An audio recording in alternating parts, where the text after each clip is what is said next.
The first person I'd like to bring out is someone that I met many, many years ago when I was first getting going in the business, and when I was in the original company.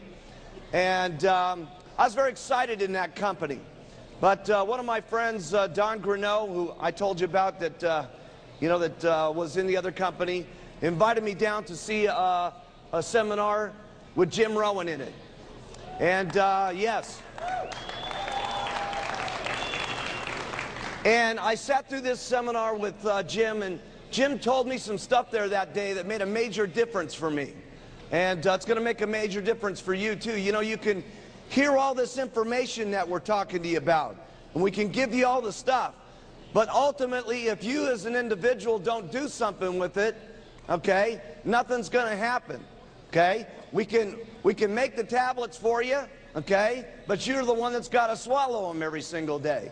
We can tell you what to say about the brochures and what to do, but, you know, we can't be the ones that hand them out for you every single day. You're the one that's got to do that. We can tell you what to do with the recruiting and so on, but you're ultimately the one that's got to go out and do something. That's something you got to do. And you're the one that's got to take the responsibility for everything that happens in your life. And fortunately for me, I found that out at a very early age. And fortunately for me, I learned it because when I started Herbalife, I only had me. That was all I had. I didn't have a sponsor. I didn't have someone that got to pump me up every day. You know, I didn't have someone that I could lean on, that they could say, go down and, you know, he'll help you out. No, I had to do all that. And when I learned that from Jim, that it was ultimately going to be up to me for everything that was going to happen in my life, okay, I became a different person. And let me tell you something, you can become different, okay? I mean, I was just a kid that was with a 9th grade education, okay, that had some great ideas, okay? But if you continue to work and work and work, and then also work on yourself as an individual, it's amazing what can happen in your life. So today, as I bring him up, I want you to really tune in. You're listening. Write every single thing down that he says, because there's no question, okay, with the stuff that he's going to be giving you here today, incredible things can happen to you. So I'd like to invite my good friend, Jim Rohn. Come on out.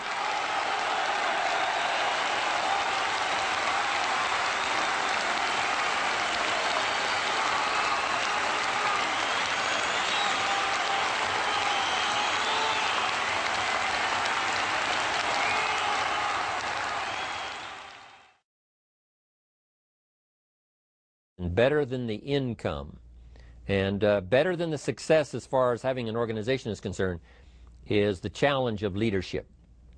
The challenge to be something special, something extraordinary, to rise above just the mediocre, to be something more than just average, a chance to exert your influence, to touch people you never could have touched if you hadn't developed some leadership skills.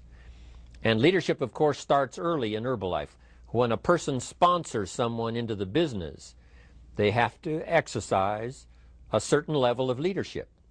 Leadership at that level.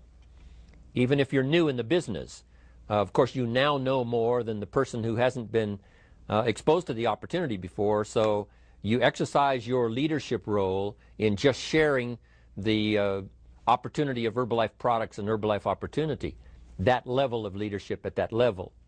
But then Herbalife now challenges you to take that early experience of leading someone to the discovery of Herbalife, of leading someone to take advantage of the opportunity, of leading someone to lay the foundation for their own career. To take that now and start learning all the skills right on up to the top, to where someday your influence will cover thousands of people instead of just a few. Perhaps some of you that I'm talking to today, your influence will absolutely touch the lives of millions of people. Starting with the few that you started with when you got started. But now that you've got your organization spread around the world, now that you have learned all of those skills and you've exercised leadership to the best of your ability. Now you have the opportunity to touch the lives of millions of people directly and indirectly. That was the magic of Mark's marketing system. Not just to be able to touch the lives of the people directly, but to indirectly affect the lives of hundreds of people, perhaps thousands of people for some of you. And for some of you, the number is going to be millions of people indirectly affected by your influence and your leadership. So it's a very valuable subject to study, the subject of leadership, because it has such incredible positive consequences if it's done right, with the right attitude, with the right vision, with the right perception. No telling how far ideas finally go in touching people's lives. No telling how far into what remote corners of the world the influence of Herbalife product, the influence of Herbalife testimonials, the influence of Herbalife business reaches people, many of whom you will never see in your lifetime. But the influence started by you that affected 5, that affected 50, that affected 500, now affecting many thousands, will be reaching people you'll never see. But you can surmise, you can calculate that for the ones you do know about, there's thousands you don't know about, but the influence is just as valuable, just as powerful. It's incredible.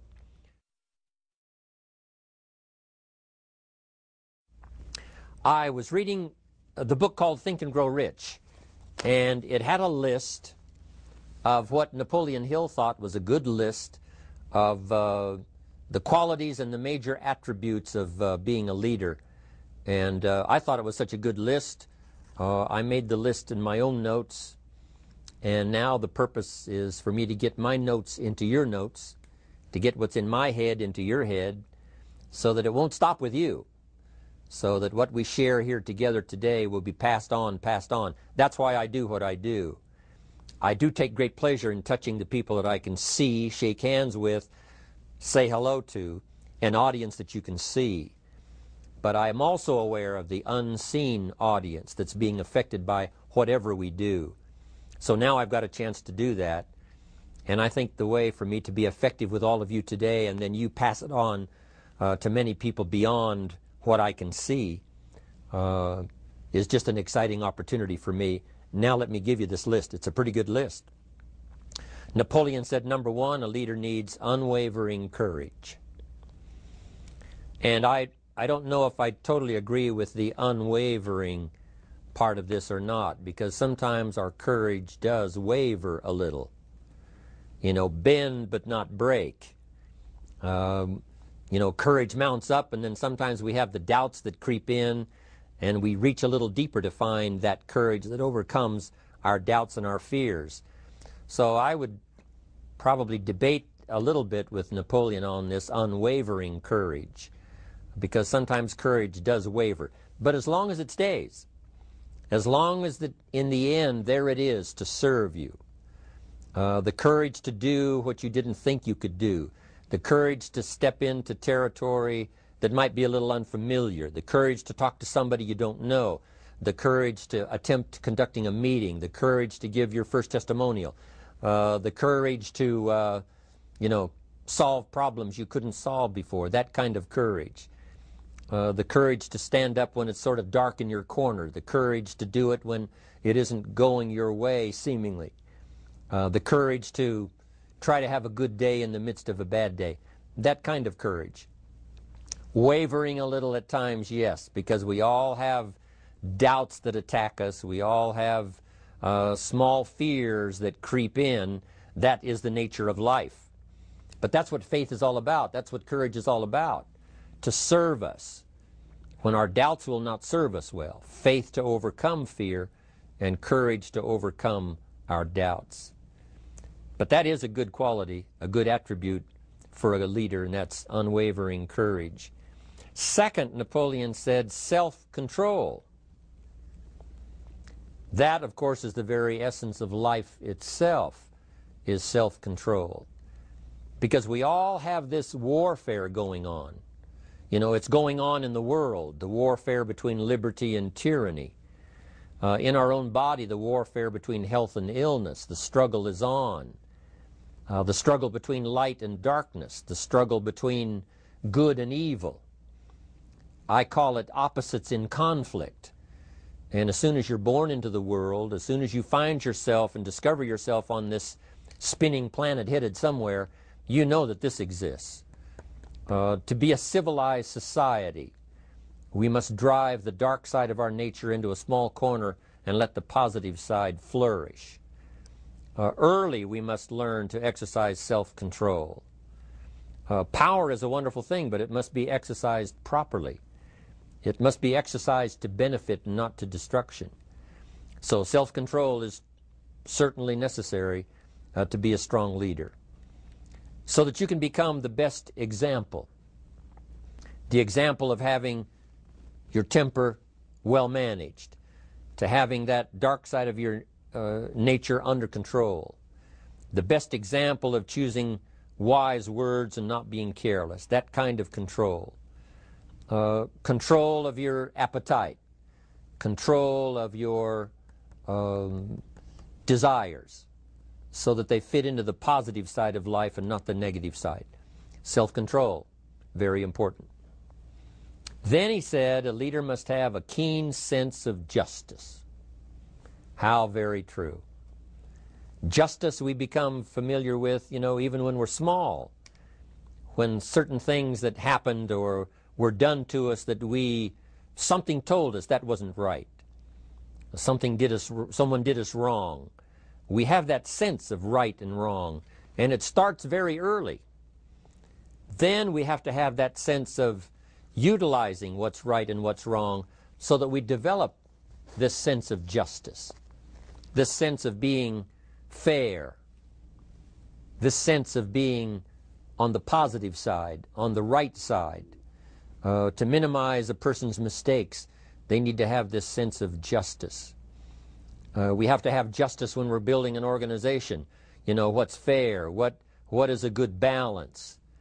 The marketing system that Mark put together has to be fair for everyone.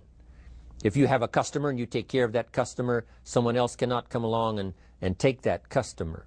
The same is true with the distributor. Certain rules and regulations, so that all of us have a chance to fit within this framework of fairness, justice, and what's right.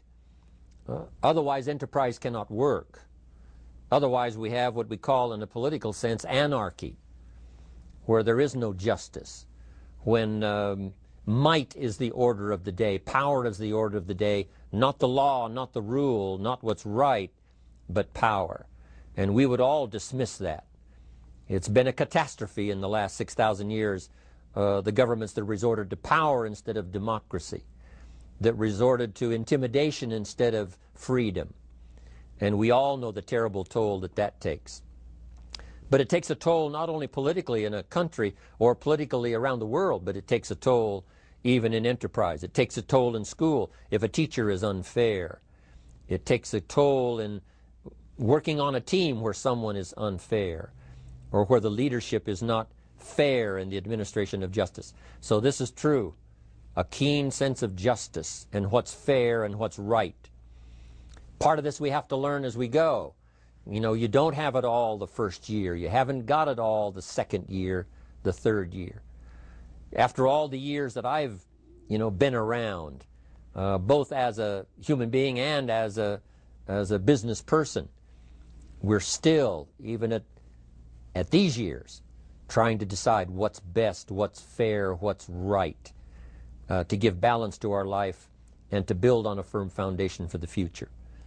So I agree with Napoleon. Good idea. A sense of justice. Here's another one, he said. Definiteness of decision. Indecision is the thief of opportunity. If you don't decide, the opportunity could slip away. If you don't decide what you're going to do today, the day could get away and you're not very effective.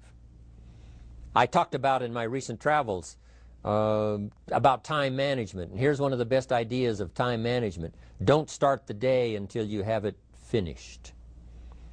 Is it possible to finish the day before you start it? And the answer is yes. If you don't finish it to the best of your ability, have some idea, some good plan, sure enough, the day escapes, and in the morning you say, let's see, what should I do now? In the afternoon you say, hey, time's getting away from me, what should I do now? And now most of the day is lost. Most of the day escapes not being utilized, and doesn't work for you simply because you didn't make those decisions early, at the early part of the day. The decisions we make in the early part of our life sometimes last for a lifetime. The early decisions that you make about what you're going to do with your life as far as Herbalife is concerned, those decisions are vitally important. If you neglect them and don't make them, sure enough, the time passes and the opportunity sometimes is diminished, and sometimes you spend a lot of time now catching up simply because you didn't make those early decisions. So it's the decisions at the first of the day, it's the decisions at the early part of the month, it's the decisions at the early part of the year that greatly determines what kind of year you're going to have. The decisions you make in the early days of your marriage, sometimes those are the decisions that affect the marriage for a lifetime.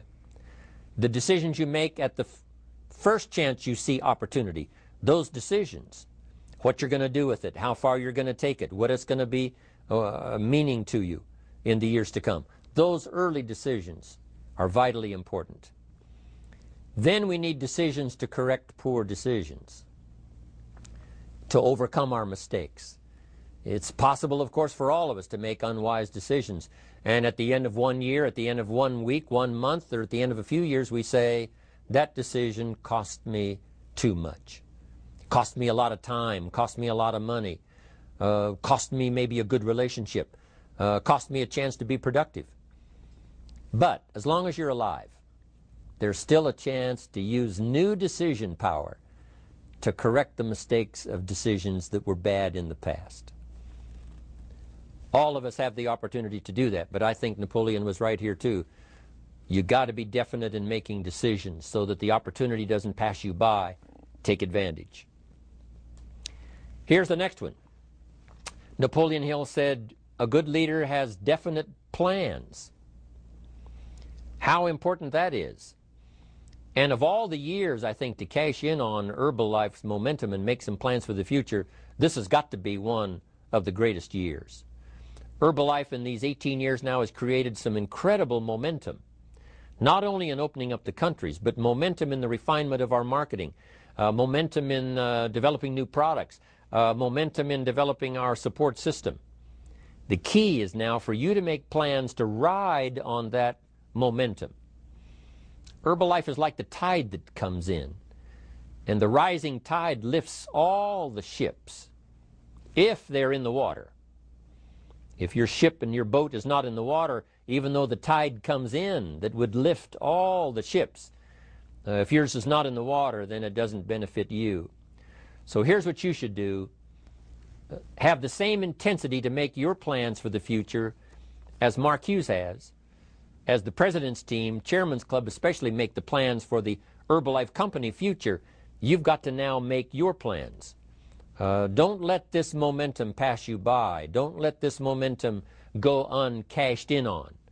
Don't let it be like a lost cause for you.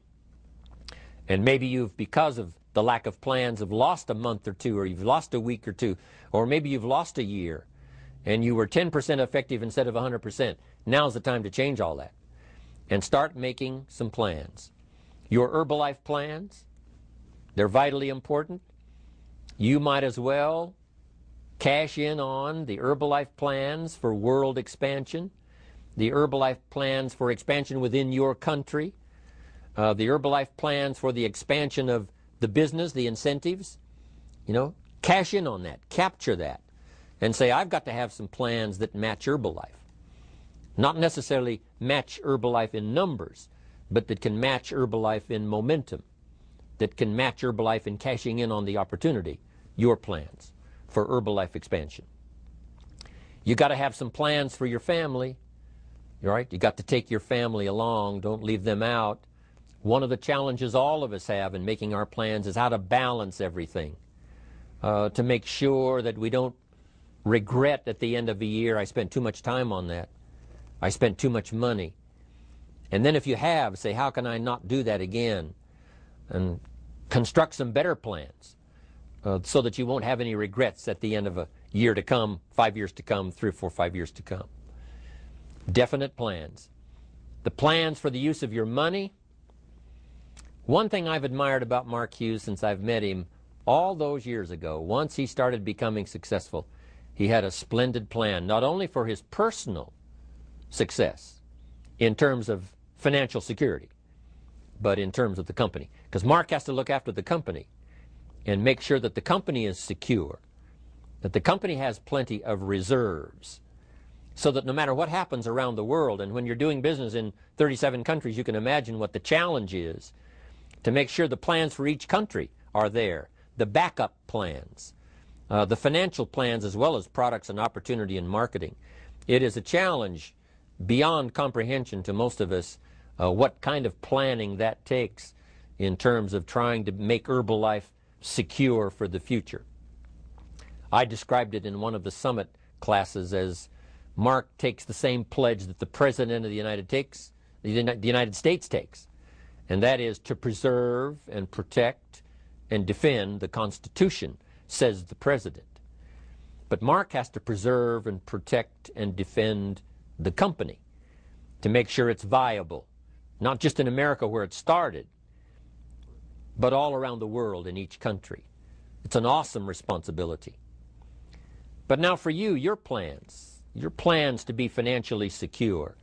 If you're starting to make some big money in Herbalife, I'm telling you, you got to have a good plan for your resources so that you find yourself secure regardless of what happens. I agree with Napoleon here. You got to have good plans.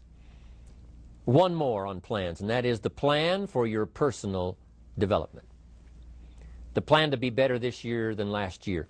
The plan to take the classes, attend the workshops, do everything you possibly can to show personal progress, not just financial progress, not just the progress of having one more car or one more home, but the progress of personality, the progress of communication skills, the progress of recruiting skills, the progress in how to deal with people, progress in using your influence so that it multiplies its power by 5 by 10 versus what it used to be. You need those kind of plans. A plan for personal growth, personal development, a plan to be all that you can possibly be in the years to come as you develop your Herbalife business and your life business and your family business, all of that. Got to have good plans. Next, Napoleon Hill had a good saying. It was something my father had and passed it on to me as a good philosophy, and here's what he said. A good leader has the habit of doing more than what he gets paid for. What an incredible philosophy this is. The habit of doing more than you get paid for. It's what we call the service that you put out like seeds in the ground that doesn't bring the harvest immediately, but the harvest is yet to come. It's called like putting out the capital in capitalism. Doing more than you get paid for means that you're getting ready for the next move up. Because if you do more than you get paid for, you've made an investment. The average person might think if I do more than the company requires, then they're ripping me off. I'm not getting paid for that extra time, that extra attention. But you must not view it that way. You must say, I'm getting there a little earlier, staying a little later, as an investment in my own personal future. Because I want that kind of reputation. I want that kind of philosophy to work in my life. Do more than you get paid for. And this philosophy works incredibly well in Herbalife. You make the Herbalife sale of the Herbalife products. Now you must do more than you've gotten paid for. Right? They've got the product, you've got the money. But you can't stop your investment there. Now you must develop the investment in time, effort, and energy in turning that new customer into a testimonial. And sometimes that's the most difficult work, the work after the sale. Because the sale might be fairly easy. Someone says, hey, I've been looking for this product, I need it, here's my money. But now you've got to stay with them, make sure they don't just buy the product, but that they use the product. And that they don't just use the product, they keep using the product. That's the work after the sale. But if you learn to make that kind of an investment and do more than you get immediately paid for, the payoff in the future can be fantastic. Because as we all know in Herbalife, what really pays off is not a sale of the product. What really pays off is a testimonial. A testimonial that gives you more sales than you can keep up with. A testimonial that takes you places you could never go by yourself, introduces you to people you'd never see on your own. That kind of investment is so powerful. So you do more than you get paid for up front. It's happened for me, making the investment. When I first started lecturing 36 years ago, I talked to high school classes, college classes, service clubs, and I gave it all away. I went and talked for free. Someone said, Mr. Rohn, would you come and do this breakfast talk? I said, sure. Could you do this luncheon talk for this service club? I said, of course. And all of that in the beginning was for free. Primarily because I'd made my fortune. You know, I didn't need the money, but I did it for free. But look what it's made for me by giving that kind of service in those early days. And finally it led to business and led to an enterprise. And I was giving the seminar all those years ago here in Los Angeles, and Mark Hughes was in my audience. So what you don't get paid for, don't worry about that. Just render the service with the vision of the future that it'll come back multiplied if you have this kind of habit, this kind of philosophy. Next, Napoleon Hill talks about personality. You need a pleasing personality. There's many parts to your personality. One is your working personality. You know, the kind of behavior, the kind of attitude that you need, especially in the public. Some things you can kind of get by with, being a little careless, maybe in private, but in public, where it counts so much in your paycheck, it counts so much in building your business for the future, your own personality. But here's what you also must remember. You develop your personality in private so that it serves you well in the public. Sometimes we get the mistaken idea, I can be careless with just these few and be more careful when I have 1,000. But see, that doesn't work that way. Careless with a few, sure enough, that will creep into your presentation for 1,000 people. Here's the best practice, and the Herbalife opportunity in our marketing systems gives you the best chance to do that. The influence you have one-on-one, that's what really counts. You say, well, I'm only talking to 2 people, it doesn't matter much. That's when it really matters. Because if you'll practice well there, using your personality, using your influence, to get someone's attention, to get them to listen, to get them to participate, the kind of personality that someone says, I'd like to be around this person. They're unusual. They're not like the average person I meet on my everyday experience. That kind of personality. But you've got to practice it behind the scenes. You've got to practice it one-on-one. And if you're effective one-on-one, 1-on-3, 1-on-5, I promise you, that will get you ready to now perform with the kind of personality, the kind of charisma that wins people when you're in front of 500 people, 1,000 people, 5,000. So this is a good point, working on your personality. Here's the best gift you can give someone, and that's the gift of attention. Attention is so powerful. When I was a young man, I met Nelson Rockefeller, one of the richest men in America at that time. He's gone now, but he was a unique individual, ran for vice president of the United States. And I had a chance to be where he was holding a press conference.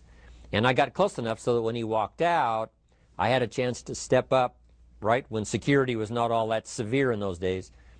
And I had a chance to put out my hand, shake his hand, and say, Mr. Rockefeller, my name is Jim Rohn. And what I remember most was the attention he gave me. With the lights of the cameras around and everybody all around, he looked right at me and said, Jim Rohn, where are you from? I said, Idaho. He said, I really like Idaho. It's one of my favorite states in all of the country. And for just a few seconds, he gave me his attention, shook my hand. I'll never forget the handshake, right? One of those multi-million-dollar handshakes. But I'll never forget that personal attention he gave me, just for a few seconds. It was powerful. Made an impression on me that's lasted until this day. That's why I remember to tell the story. So, same thing you can learn to do. Utilize your personality, utilize your influence, give people the gift of attention. Here's the rest of my list now as we finish up. Next, Napoleon Hill said a leader needs sympathy and understanding. We have to develop that early in our lives. All of our lives, we have to look at those that are less fortunate than we are, those who need a helping hand, and especially now we learn to look at those who need an opportunity, those who need a change in their health, those who need a change in their life and in their lifestyle. It's this kind of sympathy and understanding that drove Mark Hughes to construct the company. Right? His mother died from a drug overdose, didn't have Herbalife products, got hooked on the diet drugs. Mark says, if these products would have been available, my mother, I think, would be alive today. That kind of understanding. And he said, I know there's millions of other mothers like my mother. I couldn't help my mother. That was past. But I could help a few million mothers in the future that won't have to die, that won't have to have those kind of health problems, or face that kind of challenge if I develop the right kind of products. It took that